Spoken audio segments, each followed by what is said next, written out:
देश के छलनी हुए जिगर को मरहम लगाने की एकमात्र आशा स्थल। प्यारे साथियों, हम लोग पतंग उड़ाते थे और पड़ोस में एक अगरबत्ती का कारखाना था, वहां बच्चे छत पर अगरबत्तियां बनाते थे।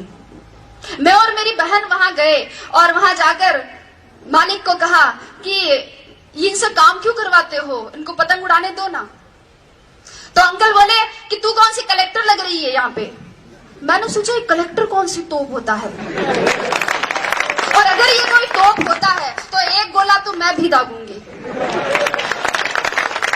धीरे धीरे परिवेश बढ़ा, लोगों से जुड़ाव बढ़ा, एक आरएस अधिकारी के अधिकार, दायित्व और दायरे को समझा और फिर खुद के अंदर झांका तो देखा और पाया कि हाँ, मैं किसी काम को योजनाबद्ध तरीके से कर सकती हूँ, किसी बात के पक्ष और विपक्ष पर विचार कर सकती हूँ, नेतृत्व क्षमता भी है, अपनी बात दूसरों तक संप्रेषित कर सकती हूँ। मम्मी और चाची का झगड़ा हो जाता तो उन्हें मना भी लेती हूँ, और दादी का आशीर्वाद तो है ही है, मैं आरएस बन सकती हूँ, मैं आरएस बनूंगी।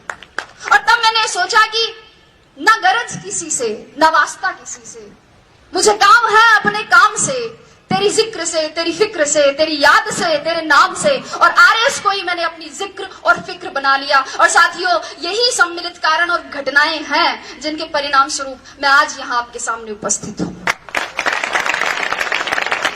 ये सब कहने का मेरा मकसद सिर्फ और सिर्फ इतना ही है कि आप सब ये तय करें कि आप आरएस आईएएस क्यों बनना चाहते हैं, अपना उद्देश्य निश्चित करें। आपके भी आरएस आईएएस बनने के मेरी तरह अनेक कारण और बहुत सारी प्रेरणाएं हो सकती है, लेकिन अब समय ये है कि समय रहते उनको पहचानें। रिजल्ट आने के 5-7 महीने तक मुझसे एक सवाल बार बार पूछा गया, और शायद उसी सवाल का जवाब देने के लिए आज भी यहाँ बुलाया गया है कि आपकी सफलता का रहस्य क्या है, उसका मूल मंत्र क्या है। साथियों, और मेरा जवाब हर बार घुमा फिराकर एक ही होता है, परिश्रम, परिश्रम और परिश्रम। लेकिन ये समयबद्ध, सकारात्मक और लक्ष्योन्मुखी होना चाहिए।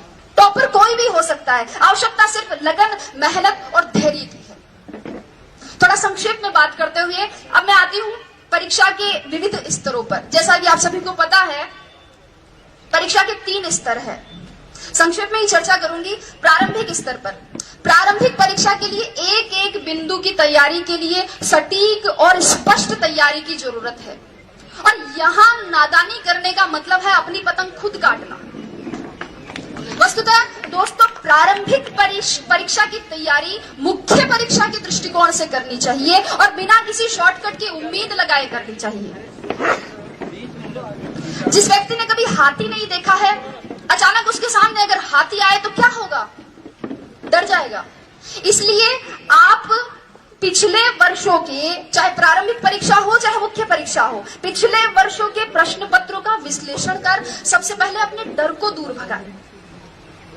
अक्सर विद्यार्थी इस असमंजस में रहते हैं कि तैयारी कहां से शुरू करें, कैसे शुरू करें। मेरे हिसाब से 9वीं 10वीं की मानक पाठ्य पुस्तकों जैसे एनसीईआरटी बुक्स, इनसे सबसे पहले अपना आधार मजबूत बनाएं, और फिर इसके साथ ही किसी एक राष्ट्रीय और राज्य स्तर के समाचार पत्र या और किसी एक मासिक पत्रिका का नियमित अध्ययन करें। जो बिंदु समझ में नहीं आए उन्हें याद करने के लिए नोट्स बना लें और परीक्षा से पूर्व उनका अधिकाधिक रिवीजन करें। ये थी प्रारंभिक परीक्षा। मुख्य परीक्षा की बात करें। मुख्य परीक्षा वास्तव में इस परीक्षा का निर्णायक चरण है, जिसका इस परीक्षा में 88% योगदान है। और यहाँ ध्यान दीजिएगा, यहाँ उत्तर की कसावट और उसका सर्वोत्तम प्रस्तुतिकरण ही कामयाबी का मूल मंत्र है।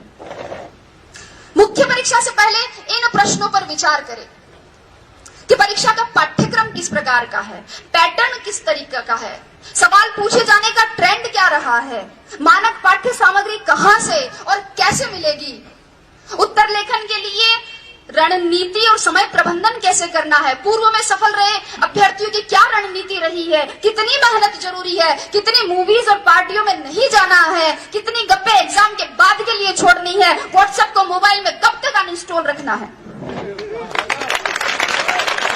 इन सभी प्रश्नों के सवाल आप खुद खोजें, और अगर नहीं मिले तो आप कुलपति महोदय को धन्यवाद दें कि उन्होंने इसका समाधान करवा दिया। दोस्तों, वास्तव में प्रत्येक अभ्यर्थी, प्रत्येक विद्यार्थी के पढ़ने का तरीका, उसके सोच की गहराई, पारिवारिक परिस्थितियां और समय की उपलब्धता अलग अलग होती है। अगर आप इन सवालों के जवाब खोज लेते हैं तो आपकी आधी समस्या का समाधान हो जाएगा। अब बात करती हूं साक्षात्कार की। जैसे कि पुष्पा जी ने कहा था कि साक्षात्कार आपके ज्ञान का नहीं अपितु आपके व्यक्तित्व का परीक्षण है।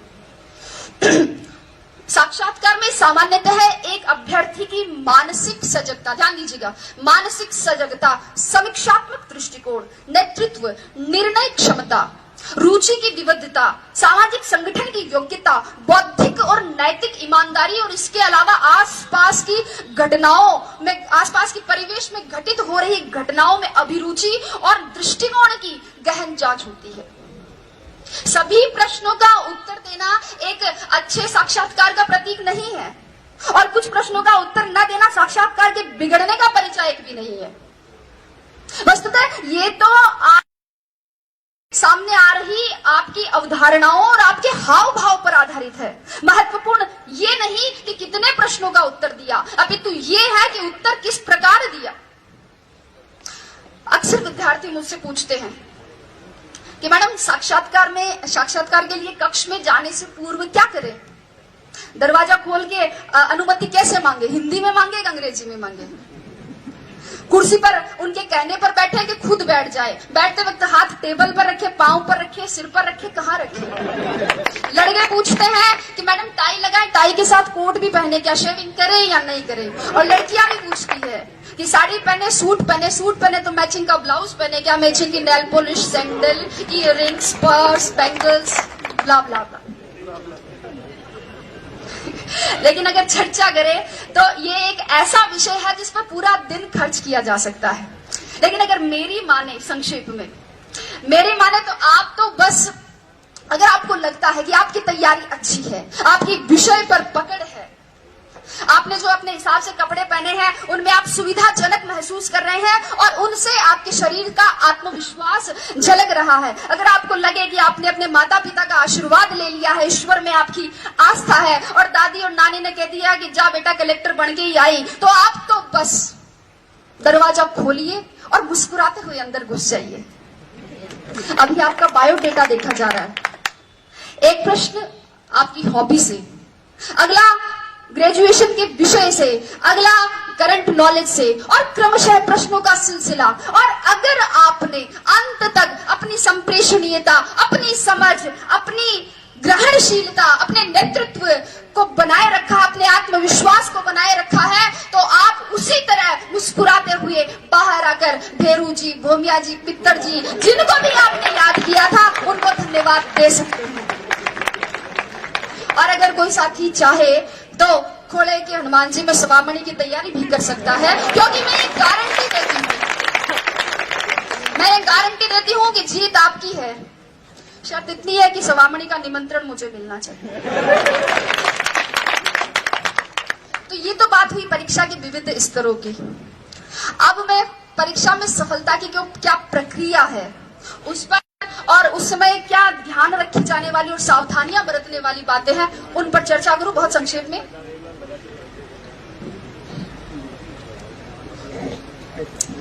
चूंकि अपनी ये जो सफलता की प्रक्रिया, इसको मैं एक कृषि के रूपक से बताना चाहूंगी।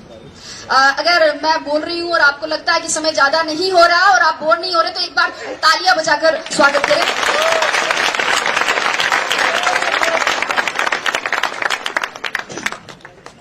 तो कृषि के रूपक से समझाना चाहूंगी, क्योंकि अब राजस्व विभाग से जुड़ गई हूं, तो कृषि, बीज, फसल, पटवारी, गिरदावर, इनसे दिन भर सामना होता रहता है, तो उदाहरण भी वैसे ही देने लग गई हूं। दोस्तों, किसी भी बीज के अंकुरण, उसकी वृद्धि, स्थायित्व, फल फूल सहित पूरा वृक्ष बनने में ही सफलता की प्रक्रिया निहित है।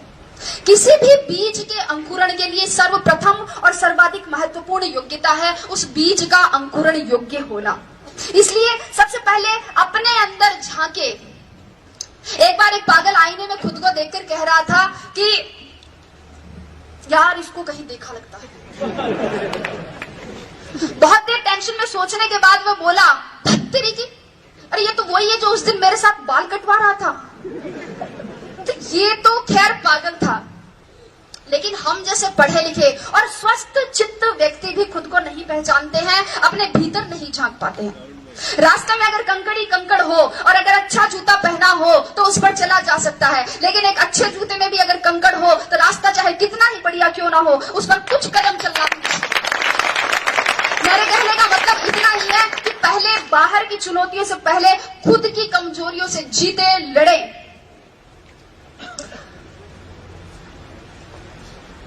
बीज के अंकुरण के बाद अंकुरण के लिए आवश्यकता होती है उपजाऊ भूमि की, और मुझे नहीं लगता कि प्रतियोगिता के दौर में उपजाऊपन के मामले में राजस्थान विश्वविद्यालय का कोई सानी होगा। यहाँ का मार्गदर्शन आपके लिए सदैव पथ प्रदर्शक का कार्य करता रहेगा।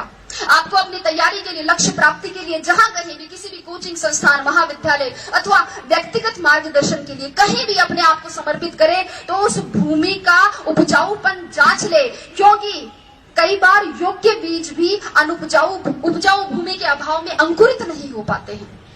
बीज के अंकुरण के पश्चात आवश्यकता होती है खाद, कीटनाशक और उत्प्रेरकों की। विद्यार्थी के लिए खाद का काम करते हैं उसकी कक्षा, उसकी पुस्तकें, उसके मित्र, उसका जो पढ़ाई का आसपास का माहौल है वो, उसके गुरुजन जो उसे एकाग्रता और ज्ञान संचय की विधि प्रदान करते हैं। एकाग्रता पर थोड़ा सा, कुछ विद्यार्थी ऐसे होते हैं जो पढ़ते हुए टीवी रेडियो चलाते, एफएम चलाते हैं, और कुछ बच्चे ऐसे होते हैं जो कान में ईयरफोन डालकर म्यूजिक सुनते हुए फिर पढ़ाई करते हैं। और अगर पास में पड़ोस में कोई शादी हो रही हो, रात्रि जागरण हो तो उन्हें डिस्टरबेंस होता है। सर, मैं अपना उदाहरण देना चाहूंगी कि मेरे घर के इस तरफ मंदिर है और इस तरफ मस्जिद।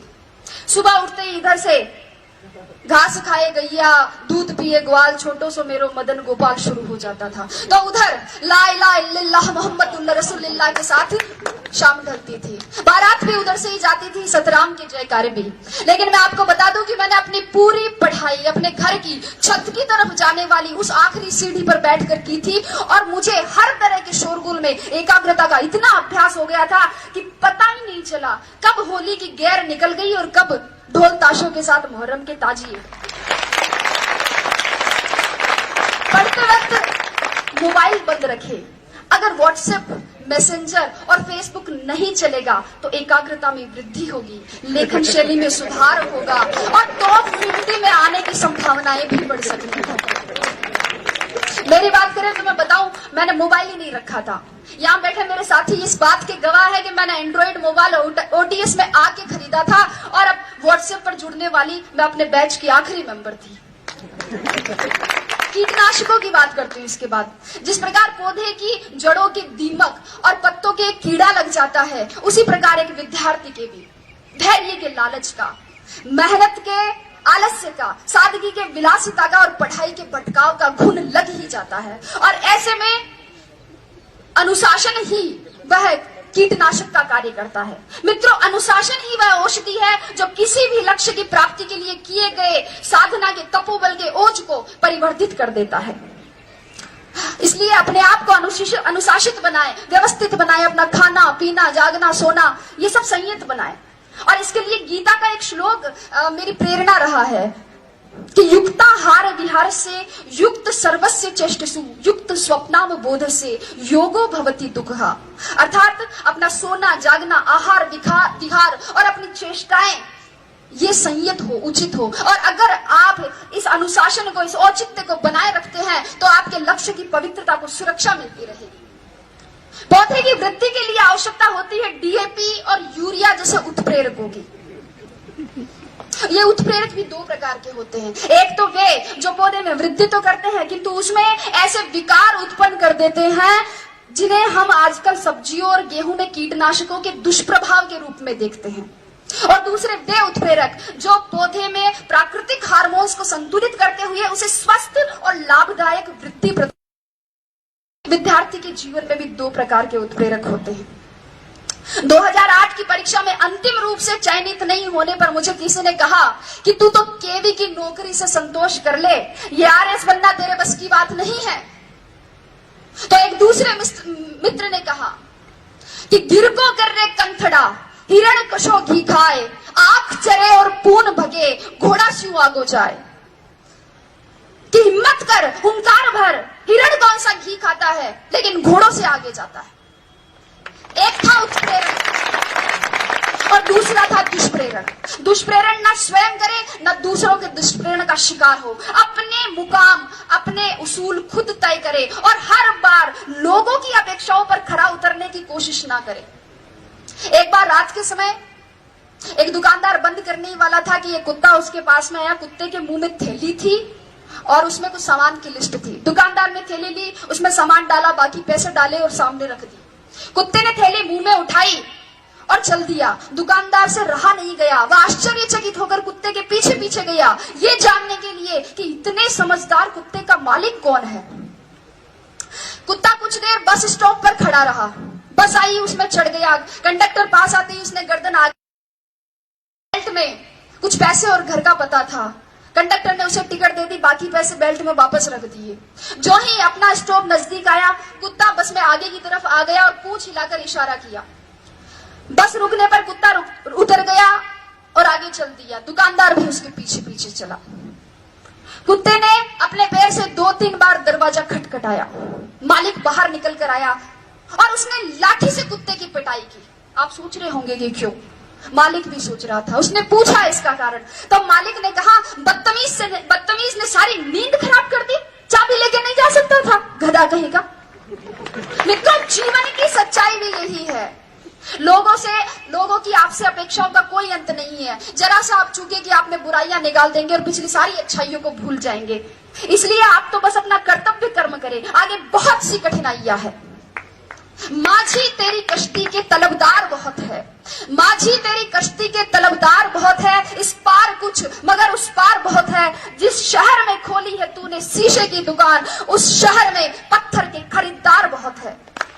लेकिन अगर आपने निश्चय कर लिया है कि आपको इस कठिन राह पर चलना है, अगर आपने सोच लिया है कि अब जलेबी की तरह इसमें उलझ ही गए हैं, तो फिर क्यों न चाशनी में डूबकर जिंदगी का मजा लिया जाए। मेरे कहने का मतलब इतना ही है कि अपनी मेहनत को सफलता के मुकाम तक पहुंचाइए। अपना संबल खुद बनिए, अपनी तारीफ खुद करिए। बुराई करने के लिए तो पूरा जमाना बैठा है। जिन लोगों की नजरों में बुरे हैं आप, कह दे उन्हें कि वे नेत्रदान कर सकते हैं।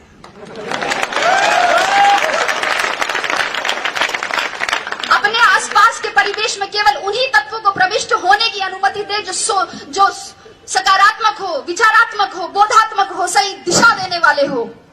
अन्यथा आपके मस्तिष्क में क्रोध, ईर्ष्या और द्वेष के रासायनिक दुष्प्रभाव दिखने लगेंगे, जो आपकी सोने की थाली के पीतल की मेख जैसे अशोभनीय लगेंगे।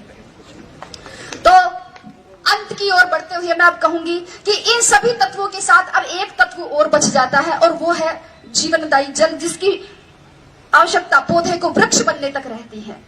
यह जल कहीं से भी पौधे को मिल सकता है, वर्षा से, ओस से, भूमिगत जल के स्वतः परासरण से, कुएं से, कुंड से, नल से, पाइप से, जहां से भी मिले ये मिलना चाहिए। और जल के समकक्ष विद्यार्थी के लिए रखा जा सकता है नियमित अध्ययन को।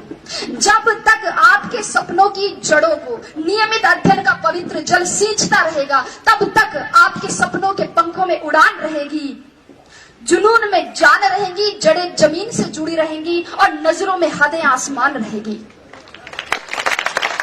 अगली बात कहते हुए समाप्ति की ओर, इस बात पर गौर कीजिएगा कि विश्वास की जड़ें कमजोर हो। विश्वास की जड़ें कमजोर हो तो माता पिता के आशीर्वाद का जल ले। दिशा भ्रम हो तो दृष्टिकोण की जड़ों को गुरुजनों के मार्गदर्शन के जल से सींचे। भटकाव की भूख भड़के तो एकाग्रता की जड़ों को आत्मचिंतन के जल से पोषित करे। धैर्य धीरज धरने से इनकार करने लगे तो मानस की जड़ों को अध्यात्म की जल से सींचे। और सबसे महत्वपूर्ण, अपने सपनों की सुनहरी जड़ों को सकारात्मक सोच के जल से सदैव सींचते रहे। सफलता मजबूर होकर कामयाबी का मीठा फल आपकी मेहनत से तैयार किए गए वृक्ष पर प्रस्फुटित कर देगी, जिसके बाद उसके संवर्धन और संरक्षण की जिम्मेदारी दुनिया अपने आप ले लेती है। तो आइए सफलता का प्रसाद पाने के लिए मेहनत के इस महायज्ञ में अपने श्रम की समीधा, धैर्य की धूप, अध्ययन की आहुति और लक्ष्य की लौ से अस्तित्व की अग्नि प्रज्वलित करते हैं और कुछ नया, कुछ मौलिक, कुछ बेहतर करने का संकल्प करते हैं। आशा करती हूँ कि शीघ्र ही इस विश्वविद्यालय से आप में से ही कोई छात्र या छात्रा ऐसे इसी ही तरह अपनी सफलता की कहानी बांटे, अपने अनुभव बांटे, और मैं यहीं बैठकर सुनूं, गर्व करूं और कुछ नया सीखूं, और अगर हो सके तो चाय के साथ कंक्लूजन करते हुए वोट ऑफ थैंक्स दूं। तो मेरी शुभकामना बस इतनी ही है कि आपका पथ प्रशस्त हो, लक्ष्य उन्नत हो, गति आबाद रहे। संगच्छध्वम संवदध्वम संभो मनांसी जानताम का मूल मंत्र कभी विस्मृत ना हो। आप सबकी मेहनत, सबके संरक्षण, विश्वविद्यालय में आपकी प्रतिष्ठा, आपकी निष्ठा, आपके सृजन और सक्रिय नेतृत्व से संस्कारों की नींव पर समर्पण के खंभों के सहारे सौम्यता के साथ खड़ा ये राजस्थान विश्वविद्यालय का महल अपनी आस्था और विश्वास के साथ सदैव पुष्पित और पल्लवित होता रहे। इसी के साथ धन्यवाद।